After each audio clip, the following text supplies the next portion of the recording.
bahwa para hakim-hakim Mahkamah Konstitusi kehilangan suara hatinya. Seorang hakim MK itu kan harus berjiwa negarawan. Maka untuk mengembalikan kepercayaan terhadap MK itu ya harus ditunjuk. Ya disebut mahkamah etis itu.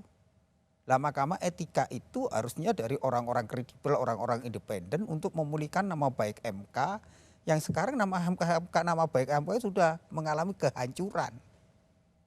Kalau ini bukan domainnya MK tapi dipaksa untuk meloloskan ini untuk kepentingan siapa? Lah mahkamah etika ini yang bertujuan untuk memulihkan kepercayaan orang.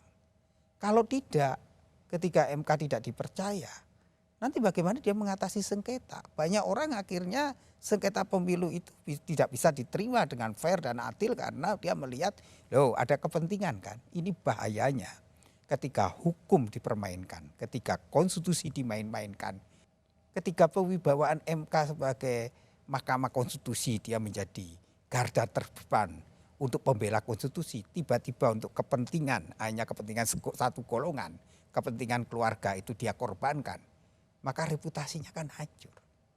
Kekuasaan itu disalahgunakan untuk menjadi alat politik, harus segera dikoreksi. Jangan sampai TNI, Polri, dan lembaga-lembaga negara itu dipakai untuk kepentingan kelompok atau kepentingan memenangkan satu golongan. Dan itu sebenarnya merusak nalar demokrasi. Ini menjadi catatan kita untuk menjaga kembali pemilu yang adil, yang damai, pemilu yang tanpa kekerasan, tapi pemilu yang membahagiakan kita sebagai pesta demokrasi kalau wasitnya itu adil.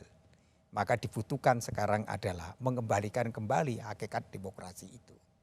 Jadi jangan sampai demokrasi itu dikendalikan oleh kekuatan-kekuatan yang tersembunyi dan kekuatan itu menggunakan alasan-alasan demi kepentingan yang hanya untuk kepentingan kelompok-kelompoknya atau kepentingan keluarganya.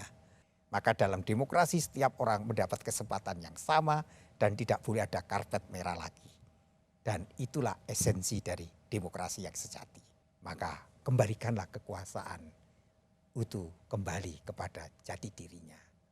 Kekuasaan itu tidak dikejar, kekuasaan tidak diburu, tetapi kekuasaan itu adalah pemberian.